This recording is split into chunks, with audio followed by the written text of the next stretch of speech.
आशा करता हूं आप सब बहुत अच्छे होंगे। आज हम बात करेंगे दोस्तों भारत के टॉप सीक्रेट प्रोजेक्ट की। काली और एमका डीआरडीओ इस तरीके के काफी प्रोजेक्ट्स बना रहा है, भारत को बहुत ज्यादा जरूरी भी है। ये गुप्त हथियार काली और एमका हम दोनों ही की बात करेंगे। पहले हम काली की बात करेंगे। ऑपरेशन व्हाइट वॉश का किसने किसने नाम सुना है? मैं उस पर अलग से लेक्चर बनाऊंगा दोस्तों। कल वो लेक्चर लेके आऊंगा जब काली को यूज किया गया था। हालांकि इंडियन गवर्नमेंट इसको नकारती है, पाकिस्तान ये आरोप भारत पे लगाता है कि इनके पास ये सीक्रेट वेपन है, लेकिन भारत सरकार इसको नकारती है। 2018 में 2018 में भारत की पार्लियामेंट में इसके बारे में सवाल पूछा गया था कि क्या भारत वाकई में इस तरीके का खुफिया हथियार बना रहा है। साफ मना कर दिया था यहां पे राजनाथ सिंह और बाकी ने कि हम इस पे कोई भी जवाब नहीं दे सकते, सिक्योरिटी रीजंस की वजह से। सुरक्षा का हवाला देते हुए यहां पे इस पे डिस्कशन नहीं हुआ। लेकिन ये इतना खतरनाक हथियार है, इतना खतरनाक हथियार है कि पल भर में चूरा कर देता है। ये जो दुश्मन के हथियार है ना, बड़े बड़े एयरक्राफ्ट, मिसाइल्स, शिप्स, टैंक्स, कुछ भी हो, चूरा कर देता है, उसको खत्म कर देता है। लेजर, एक्सरेज, इलेक्ट्रॉनिक बीम जो ये छोड़ता है ना, खत्म। तो हम बात करेंगे दोस्तों काली और एमका। एमका हमारा 5th generation light combat aircraft है, तो हम दोनों की ही बात करेंगे। चलिए, इससे पहले थोड़ा सा प्रमोशन आपको बता दूं कि 1 जनवरी से हमारे सारे कोर्सेज के प्राइजेस जो हैं वो बढ़ने वाले हैं। हमने हिस्ट्री, इकोनॉमिक्स और गवर्नेंस के कोर्सेज लॉन्च किए हैं। नए कोर्सेज आई है, NCERT economics class 6 to 12th new year 2022। ये कूपन कोड है, आपको यूज करना है। सारे कोर्सेज पे एक्स्ट्रा 25% ऑफ है अगर आप अभी अवेल करते हैं। फिर से बता रहा हूं कि ये ईयर एंड सेल है, 1 जनवरी से सारे प्राइजेस बढ़ जाएंगे, सारे कोर्सेज के प्राइजेस। इन नंबर्स पे कॉल करिए, नहीं तो व्हाट्सएप करिए। हमारा जो ऐप है वो स्टडी ग्लोज है, ठीक है। स्टडी ग्लोज लर्निंग नहीं है, पहले लर्निंग था। अब कोर्सेज आपको स्टडी ग्लोज पे ही मिलेंगे, लेकिन जो लोग लर्निंग पे हैं उनको परेशान होने की जरूरत नहीं है, उनको कोर्सेज मिलते रहेंगे भाई, वो कोई दिक्कत नहीं है। दोनों ही ऐप हमारी हैं, लेकिन नए यूजर्स जो हैं वो स्टडी ग्लोज पे आए। और ये यूपीएससी 1 साल, 2 साल, 3 साल ये कोर्सेज हमने बनाए हैं और इतनी सारी चीजें हम आपको ऑफर कर रहे हैं। ये कोर्स ईएमआई पे भी अवेलेबल है और मेरी पर्सनल गाइडेंस रहती है, मैं खुद सबको नंबर देता हूं, ताकि देखिए हम चाहते हैं ना कि ज्यादा से ज्यादा इन नंबर्स पे कॉल करिए आप इन कोर्सेज की जानकारी के लिए, नहीं तो व्हाट्सएप भी कर सकते हैं। आप जरूर डाउनलोड करिएगा, कोर्स ले ना लें। देखिए हम चाहते हैं कि ज्यादा से ज्यादा हम सिलेक्शंस दें, तो इसीलिए हमारी इस पे बहुत ज्यादा फोकस रहता है। तो हम बात करते हैं काली की। तो भारत ने ये सीक्रेट वेपन को डिजाइन किया है। हर देश कुछ ना कुछ बना रहा है, तो हमने काली को बनाया है। शुरुआत में इसको इंडस्ट्रियल पर्पस के लिए यूज किया था, लेकिन बाद में देखा अरे बाप रे, इसका काम तो बहुत ज्यादा खतरनाक है। इतनी एनर्जी देता है, इतनी एनर्जी देता है कि पूरा देश आराम से इतनी एनर्जी से बिजली ले सकता है। तो काली जो है ये इलेक्ट्रोमैग्नेटिक पल्स छोड़ता है। आपने अक्सर देखा होगा ना कि अगर इससे पल्स छोड़ी और उसके बाद वहां पे सब कुछ काम करना बंद हो गया, होता है ना, इसको कहते हैं सॉफ्ट किल। सॉफ्ट किल क्या? जैसे आजकल हर कुछ टेक्नोलॉजी पे चल रहा है, जैसे चाइना की पूरा सिस्टम टेक्नोलॉजी पे, अमेरिका का पूरा सिस्टम टेक्नोलॉजी है। तो एक ऐसा हथियार जिसने इलेक्ट्रोमैग्नेटिक ऐसे पल्स छोड़ी और वहां पे सारा का सारा काम करना बंद हो गया, सब कुछ उसने काम करना। भाई एयरक्राफ्ट आ रहे हैं तो वो अपनी दिशा भटक गए, सिस्टम में कुछ आ गया, सब कुछ खत्म, एकदम ब्लैकआउट। ये होता है सॉफ्ट किल, कि सिस्टम को ही खत्म कर दो। ये करता है काली और इतनी जबरदस्त एनर्जी छोड़ता है दोस्तों। 2012 में भाई ऑपरेशन व्हाइट वॉश जो सियाचिन ग्लेशियर पे किया, भाई आप समझिए कि 10-15 मिनट के अंदर अंदर पूरी की पूरी बर्फ पिघल गई, पूरी चट्टान को खत्म कर दिया। तो पाकिस्तान की बैंड बज गई, इनकी वाट लग गई। ये बोले कि भैया ये कहां ले आए हो, तो इन्होंने आरोप लगाना शुरू किया भारत पे। भारत बोला है हमने नहीं किया ये सब, लेकिन ये बहुत ही खतरनाक वेपन है। तो ये टॉप सीक्रेट वेपन है, जो कि कहीं पे भी मिसाइल आ रही है, कुछ भी, कोई एयरक्राफ्ट आ रहा है, कुछ भी आ रहा है, तो ऐसे सट्टाक से लेजर छोड़ेगा, लेजर नहीं इलेक्ट्रॉनिक बीम छोड़ेगा, खत्म। ठीक है, तो ये चीज का नाम देखिए, kilo ampere linear injector. Linear मतलब ऐसे सीधी लाइन में, तो ये पार्टिकल्स होते हैं, पार्टिकल्स, ठीक है। ये खूब सारी एनर्जी जो कि कंडेंसर में क्या रहती है, कैपेसिटर क्या करता है आपको पता ही है ना, आपने LCR सर्किट सुने होंगे, ठीक है ना, inductor, capacitor, resistor, LC-CR circuit. LC जो आपकी बैटरी होती है, CR LCR ऑसिलेशंस जिन्होंने इलेक्ट्रॉनिक्स पढ़ी है उनको पता होगा। तो भाई कैपेसिटर क्या करता है, कैपेसिटर आपकी एनर्जी को स्टोर करता है कि नहीं, आपके इलेक्ट्रॉन्स को स्टोर करता है। पंखे में होता है ना कैपेसिटर, आपके जो कंडेंसर लगता है वो क्या करता है, आपको वही तो एनर्जी स्टोर करके फिर वो सप्लाई करता है। यहां पे ढेर सारे बड़े बड़े कंडेंसर लगे रहते हैं, तो इसमें इतनी एनर्जी है, इतनी एनर्जी की एक पल में दुश्मन खत्म। तो ये जो वेपन है it is designed through soft kill, soft kill hard kill, वही सॉफ्ट किल का मतलब कि खत्म कर दिया, पूरे सिस्टम को ही जाम कर दिया। चाहे एकदम एयरक्राफ्ट आ रहा है तो भटक गया, शिप है तो अपना रास्ता भटक गया, ब्लैकआउट हो गया, सिस्टम के अंदर ही खामी निकाल दी। और ये एक्सटर्नली होता है, हम इसमें कोई वायरस वायरस नहीं डालते हैं, एक्सटर्नल एक पल्स से किया जाता है। यही ये लीनियर इंजेक्टर जो है ना, किसको इंजेक्ट कर रहे हैं, किसको इंजेक्ट कर रहे हैं, एम्पियर। एंड एम्पियर होता क्या है, नाम देखो, kilo ampere, kilo ampere. Ampere means, ampere is the unit of current, ठीक है। तो आप ये समझिए, आई ओम्स लॉ याद है ना, ठीक है, I ampere is the unit of current. तो आप ये समझिए कि इतना ज्यादा, what is current, electrons, flow of electrons. तो ये इलेक्ट्रॉन की बीम को लीनियरली इंजेक्ट करता है, मतलब इतनी एनर्जी निकालता है कि एक झटके में जो भी हथियार है वो खत्म। इसको आप, क्योंकि ये बहुत बड़ा होता है, बहुत बड़ा वेपन है दोस्तों, तो इसको आप ऐसे ले जा नहीं सकते, इसको एक जगह फिक्स करना होता है। आप इसको एयरक्राफ्ट पे फिक्स कर सकते हैं, आप इसको शिप पे फिक्स कर सकते हैं, एयरक्राफ्ट कैरियर पे फिक्स कर सकते हैं, कहीं पे भी फिक्स करके जहां पे ले जाना हो ले जाइए और काम तमाम कर दीजिए। तो इसको हमारी DRDO, defence research development organisation ने बनाया है, और Bhabha atomic research centre BARC, Bhabha Homi Jehangir Bhabha, जिनकी मौत के ऊपर बहुत बड़े बड़े राज हैं कि आखिरकार भारत का इतना महान साइंटिस्ट, एटॉमिक साइंटिस्ट, जब यहां पे हर कोई इंडस्ट्री चिल्ला रहा था कि हम आजाद हो गए, हमको इंडस्ट्री चाहिए, हमको खेती पे काम करना है, तब एटॉमिक एनर्जी कमीशन बना। भाभा होमी भाभा बोल रहे थे, अरे वो तो ठीक है भाई, कुछ पैसा इधर लगा दो, वरना हमारा जो पाकिस्तान, ये चाइना है ना, ये ऐसे नकारे पड़ोसी, ये हमारी हालत खराब कर देंगे। यहां रशिया और अमेरिका देख लो क्या क्या बना रहे हैं, एटॉमिक एनर्जी पे अभी काम नहीं करोगे तो बहुत दूर हम निकल जाएंगे। तब भारत ने एटॉमिक एनर्जी पे काम करना शुरू किया, बार्क की स्थापना हुई, लेकिन 1964 मनहूस दिन भाभा होमी जहांगीर भाभा को हमने खो दिया। मैं उनकी मौत के रहस्य के बारे में, उनकी मौत पे बहुत सारे रहस्य हैं। ऐसा बोला जाता है कि उस समय भारत का एटॉमिक प्रोग्राम इतनी तेजी से आगे बढ़ रहा था कि अमेरिका की CIA ने उनको मरवा दिया, उनका प्लेन क्रैश में उनकी हत्या, तो CIA ने उनकी हत्या करवा दी।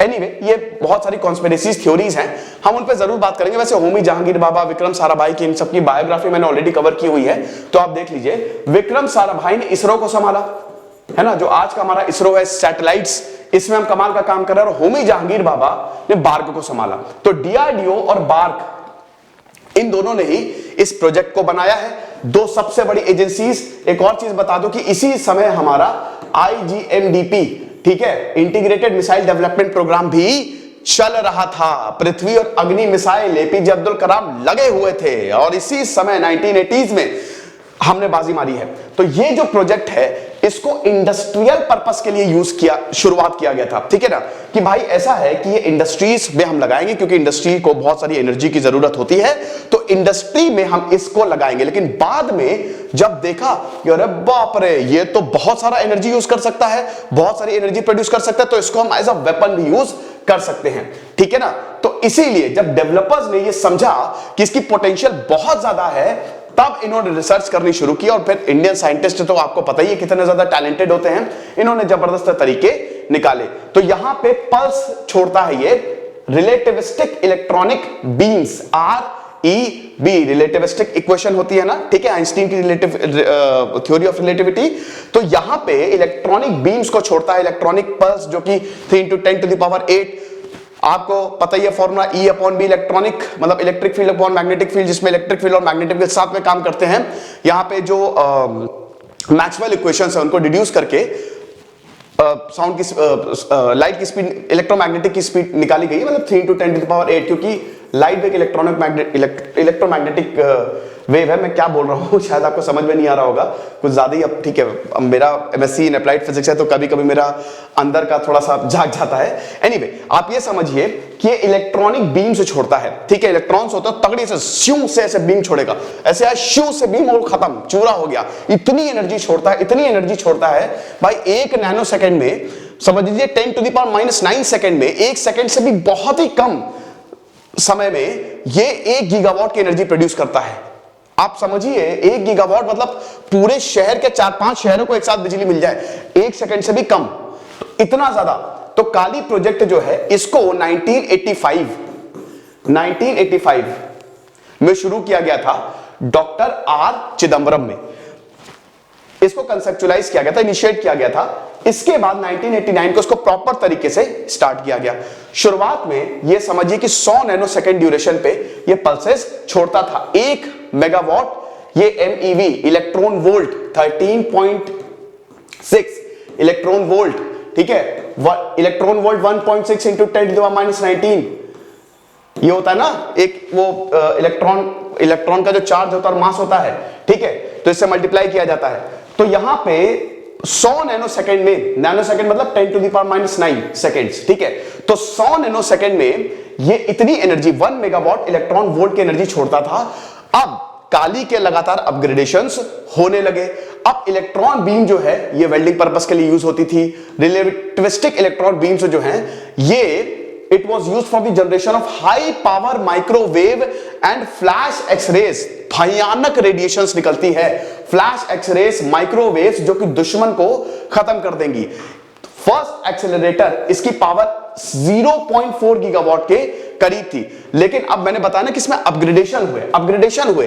पहले काली 80 आया, काली 200, काली 1000 और अभी काली 5000 और फ्यूचर काली 10000 है। अभी काली 5000 ऐसा बोला जाता है। देखिए इसके बारे में ज्यादा जानकारी नहीं है, सीक्रेट वेपन्स के बारे में ज्यादा जानकारी नहीं देते। आपने वो मूवी देखी होगी कैप्टन अमेरिका विंटर सोल्जर, उसमें टोनी स्टार्क बनाता ना फ्यूचर वेपन्स, वो बताता है कि भाई ये हाइड्रा के फ्यूचर वेपन्स है, एक ऐसा एयरक्राफ्ट जो लगातार हवा में उड़ता रहेगा, नीचे ही नहीं आएगा, ठीक है। ऐसा तो इसी तरीके के फ्यूचर वेपन्स जो है वो भारत भी बना रहा है और बहुत जरूरी है।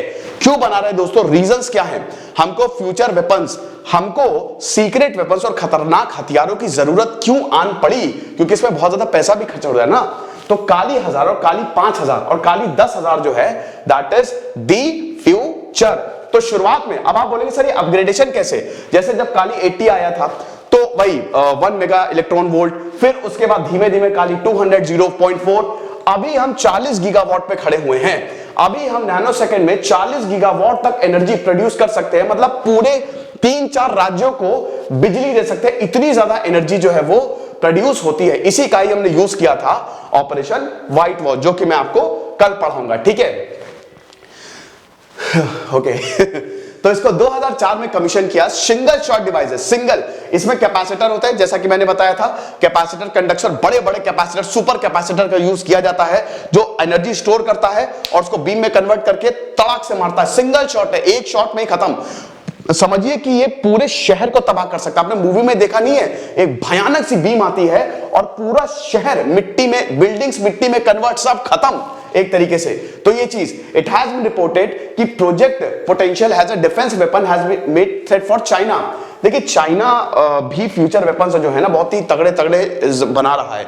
तो चाइना को काउंटर करने के लिए हमको ये यूज करना जरूरी है। चाइना ने कई बार, चाइना को पता भी है, चाइना ने कई बार इस पर आपत्ति भी जताई है, लेकिन भारत बोलता है कि हम कोई ऐसा काली नहीं बना रहे हैं। तो काली 80, काली 200, काली 1000, काली 5000 एंड काली 1000 ये एक्सेलरेटर है, single shot pulsed gigawatt electron accelerators. और वही है, ठीक है, कि इसमें वाटर फील्ड कैपेसिटर होते हैं जो कि चार्ज एनर्जी को बनाते हैं। अब ये देखिए डिस्चार्ज जो होता है that is in the range of 1 gigawatt. 1 nano second में इतने गीगावाट, शुरुआत में 0.4 था, लेकिन अब 1 गीगावाट नैनो सेकंड में इतना ज्यादा मिलता है और अभी हम 40 गीगावाट तक पहुंच गए हैं, ठीक है। पल्स टाइम है 60 nano second, 60 nano second 60 into 10⁻⁹, ठीक है, इतना ज्यादा। इतने में हम समझिए कि 40 गीगावाट तक एनर्जी जो है वो छोड़ते हैं। ये तो बात हुई काली की, है ना, जिसको हमने अभी तक बोला गया है कि ऑपरेशन व्हाइट वॉश में यूज किया। अब हम बात करते हैं एमका की, ठीक है, 5th जनरेशन फाइटर एयरक्राफ्ट एमका। तो भारत जो है अपना 5th जनरेशन फाइटर एयरक्राफ्ट एमका का प्रोटोटाइप जो है वो मतलब इसी साल ये 2032 तक इंडक्ट हो जाएगा, 2022 तक, और इसको अप्रूवल जो है वो मिल गया, कैबिनेट ने इसको अप्रूवल दे दिया है। ठीक है, तो अगर हम एमका की बात करें, मैं थोड़ा सा पानी पी लूं, ठीक है, मुझे आप बस 2 मिनट दीजिए, मैं थोड़ा सा पानी पी के आता हूं।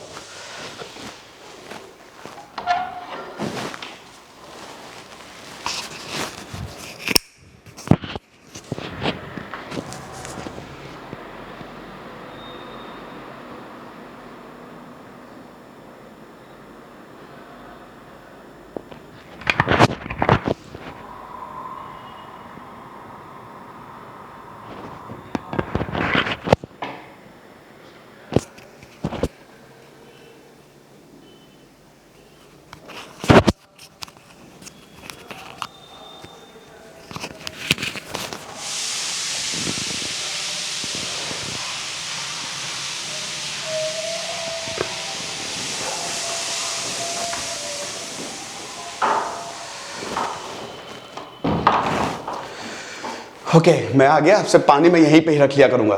तो हाँ, तो हम कहां पे थे? हाँ, एमका। तो ये भी हमारा ये हमारा 5th जनरेशन एयरक्राफ्ट है। अच्छा, इसको हम बना क्यों रहे हैं?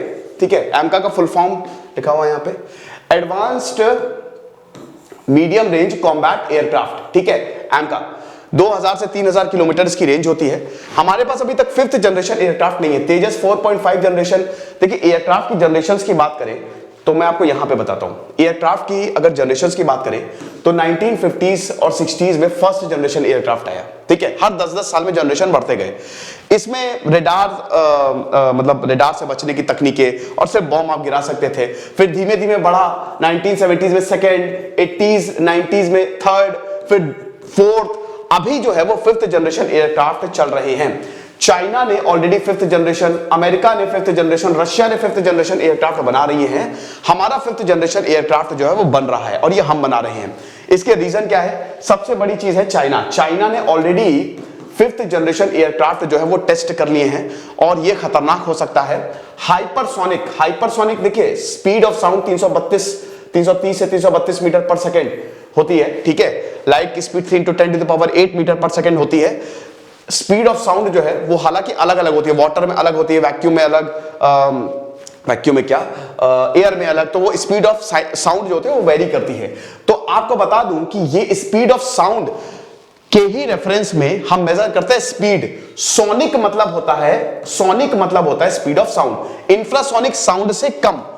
सुपरसोनिक, ये जो 5th जनरेशन एयरक्राफ्ट होते हैं ना, ये सुपरसोनिक यानी कि ये स्पीड ऑफ साउंड से ज्यादा होते हैं। आपका एयरक्राफ्ट स्पीड ऑफ साउंड से ज्यादा तेज चलता है। तो ऐसे एयरक्राफ्ट को उड़ाने के लिए आपको बहुत ही उच्च कोटि के पायलट्स की जरूरत पड़ती है। हाइपरसोनिक, जिसका मैच नंबर बहुत ज्यादा होता है, मतलब जो कि स्पीड ऑफ साउंड के 5 गुना होता है। अभी चाइना ने इसको टेस्ट किया था। रशिया, अमेरिका, चाइना, ये सब हाइपरसोनिक वेपन्स, हाइपरसोनिक एयरक्राफ्ट जो है वो बना रही हैं। तो इनके पास 5th जनरेशन एयरक्राफ्ट है। तो पहली बात तो ये है कि चाइना हमारा पड़ोसी है और बहुत ही नाकारा है, उसने ये फ्यूचर वेपन्स बना लिए हैं, तो हमको बनाने ही पड़ेंगे, इसीलिए इसकी जरूरत है। दूसरी चीज ये है कि अमेरिका पे हम भरोसा नहीं कर सकते, रशिया पे भी भरोसा नहीं कर सकते। हम चाहते हैं कि हमको ये मिल जाए, लेकिन 5th जनरेशन टेक्नोलॉजी अमेरिका हमसे शेयर नहीं करेगा, और करेगा भी तो वो बहुत ज्यादा कॉस्टली होगा। जैसे रशिया जो है वो शेयर करने के लिए तैयार है, लेकिन वो इतना ज्यादा पैसा लेगा, इतना ज्यादा पैसा कि भाई खुद ही बना लो। तीसरा, भाई अगर आप इस तरीके की टेक्नोलॉजी बनाते हो तो फ्यूचर टेक्नोलॉजी भी तो आपके साथ आती है ना, ये कितने सारे दरवाजे खोल देगी आपको नहीं पता। तो इसीलिए ये कुछ रीजंस है जिसकी वजह से हमको 5th जनरेशन एयरक्राफ्ट, क्योंकि हमारे प्रतिद्वंदियों ने तो ये बना लिया है और हम अभी तक पीछे हैं, तो हम बना रहे हैं एम का। अब इसके बहुत शानदार फीचर्स हैं, तो हम एक एक करके फीचर्स की बात करते हैं।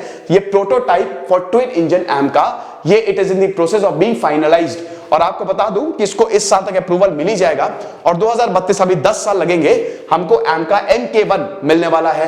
अब it will happen at the end of consultation between all the stakeholders including Indian air force, Hindustan aeronautics limited, defence research and development organisation, aeronautical development agency, ministry of defence and ministry of finance. तो ये सारे के सारे stake holders हैं जिसमें hall और DRDO main है जो इसको बना रहे हैं। तो इस तरीके का कुछ डिजाइन रहेगा। आपको बता दूं कि एमका जो है ये 5th जनरेशन जो होते हैं ये स्टेल्थ क्या होता है भाई? स्टेल्थ मतलब रेडार से नहीं बच सकते आप, मतलब रेडार से बच सकते हैं। रेडार से रेडियो वेव्स है ना भाई, ये रेडियो वेव्स ऐसे छोड़ता है, ठीक है, ये रेडियो वेव्स ऐसे छोड़ी जाती है, ये किसी सॉलिड पे टकरा के वापस आती है, एयरक्राफ्ट पे टकरा के वापस आएंगी और ये बताती है कि हाँ कुछ हमारी तरफ आ रहा है। तो रेडार से बचने के लिए आपको बहुत ही लो फ्लाई करना होता है। स्टेल्थ मतलब होता है कि बिना डिटेक्ट किए हुए सीक्रेटली आप निकल जाओ। तो अगर हम बात करते हैं तो इसमें ज्योमेट्रिक स्टेल्थ होता है। ज्योमेट्रिक स्टेल्थ का मतलब ये होता है कि रेडियो वेव्स इसमें आएंगी और रेडियो वेव्स ये डिफ्लेक्ट कर देगा। ये एयरक्राफ्ट जो है, ये 5th generation aircraft radio waves को डिफ्लेक्ट कर देते हैं, यानी कि रेडार इन पे कुछ नहीं कर सकता। दूसरा होता है आपका शेप स्टेल्थ, ठीक है, कि ये एब्जॉर्ब कर लेता है। आप समझ रहे हो ना, ये एब्जॉर्ब कर लेता है, ठीक है, ये रेडियो वेव्स को ही एब्जॉर्ब कर लेगा। तो रेडार बता ही नहीं पाएगा कि कोई एयरक्राफ्ट या कुछ आ रहा है। तो अगर हम इसकी बात करें तो ये स्टेल्थ, सुपर क्रूज, इसको आप मैन्यूवर कर सकते हैं बहुत ही शानदार तरीके से। State of the art sensor fusion, बहुत सारी टेक्नोलॉजी जो है इसमें लगी रहती है, ठीक है। तो ये 5th जनरेशन एयरक्राफ्ट है जो कि आपको सारी सुविधाएं देता है। अब जो एस्टिमेटेड कॉस्ट है वो 15,000 करोड़ के आसपास है। पहला प्रोटोटाइप जो है वो 2025-2026 तक आएगा। तो वही चीज है। और इसमें जो एमका का डिजाइन है that is carried out by ADA. अब 10 साल अभी लगेंगे, 2032 तक हमको एमका जो है वो मिलने लगेंगे, हम इसको इंडक्ट करने लगेंगे, ठीक है, क्योंकि भारत के पास अभी हम 4th जनरेशन फाइटर्स यूज कर रहे हैं। अब बात ये आती है कि 5th जनरेशन फाइटर्स के पास 4th जनरेशन का क्या होगा? कोई चीज नहीं, वो भी यूज होंगे। देखिए 5th जनरेशन जो एडवांस वेपन है ना, कहते हैं ना कि आपको जब पार्टी में जाना है तो आप नए कपड़े निकालते हो, जो आपने महंगे कपड़े खरीदे होते हैं ना, स्पेशल ओकेजन्स पे वो कपड़े निकाले जाते हैं। तो ऐसा ही इनके साथ होता है कि ये स्पेशल ओकेजन, जब बहुत ही खतरनाक मिशन हो या जब बहुत ही ज्यादा भारत पे सिक्योरिटी का खतरा हो, तभी इन वेपन्स को यूज किया जाएगा। ऐसे हम इनको कभी यूज नहीं करेंगे। हमारी वैसे भी न्यूक्लियर डॉक्ट्रिन है, नो फर्स्ट यूज, हम किसी से पे भी पहला हमला नहीं करते, ये आपको अच्छे से पता है, ठीक है ना। तो ये चीज, अब देखिए अमेरिका का Lockheed Martin, Boeing company, Swedish company जो है भारत को एक्सपर्टीज देने के लिए तैयार है इस प्रोजेक्ट के लिए। लेकिन 5th जनरेशन टेक्नोलॉजी जो है अमेरिका, रशिया सब शेयर नहीं करने वाले हैं। तो पहला first two squadron of MK1 that will be powered by GE414, ये इंजन है that is used in the light combat aircraft Tejas. Tejas भी है लेकिन तेजस 5th जनरेशन एयरक्राफ्ट नहीं है, 4.5 है, 4 और 5 के बीच का है तेजस, जो कि अभी हम यूज कर रहे हैं। हमने राफेल भी खरीदा।